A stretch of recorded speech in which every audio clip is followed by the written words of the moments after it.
चाणक्य नीति के बारे में आज लगभग हर कोई जानता है। चाणक्य को महान ऐसे ही नहीं कहा गया है। उनकी कही बातें आज भी लोग अपने जीवन में ढालते हैं। ऐसे करने वाले हमेशा खुशहाल जीवन व्यतीत करते हैं। सुखी जीवन के लिए आचार्य चाणक्य नीति की बातें बेहद जरूरी है।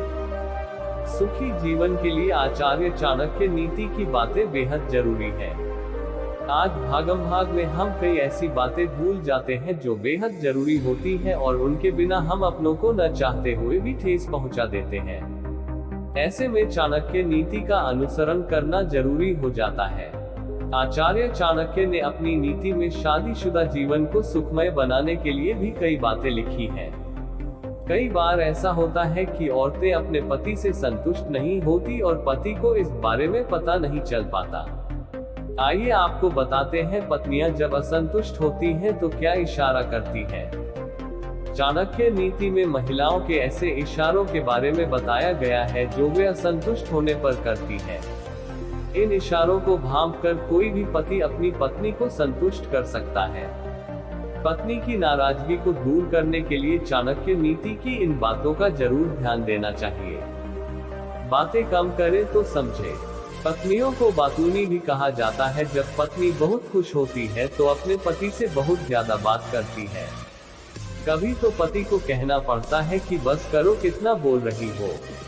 अगर आपकी पत्नी भी बहुत बातें करती है और अचानक शांत हो जाए तो समझ जाइए कि वह असंतुष्ट है। ऐसा होने पर मिलेगा ये इशारा, यानी आपकी किसी बात से वह नाराज चल रही है।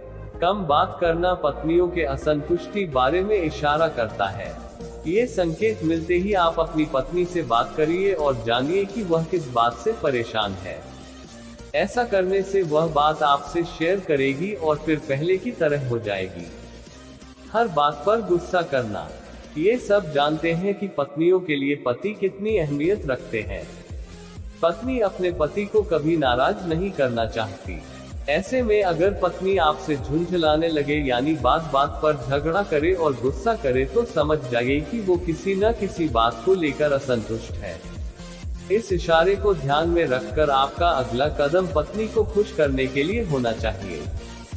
बस अपने बारे में सोचना।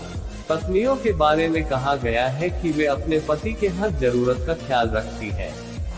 अगर आपकी पत्नी अचानक आपसे दूरी बना ले या आपको लगे कि वो सिर्फ अपने बारे में सोच रही है और आपका ख्याल नहीं रख रही है, तो आपको समझ लेना चाहिए कि वह किसी न किसी बात से असंतुष्ट है। हो सकता है कि वह आपकी किसी बात से नाराज हो। इसे ध्यान में रखते हुए आपको पत्नी से तसल्ली से बात करनी चाहिए। उसकी समस्या को समझकर उसकी परेशानी को दूर करना चाहिए। ऐसा करने से आपकी पत्नी को संतुष्टि मिलेगी और वो फिर पहले की तरह आपसे प्यार करने लगेगी।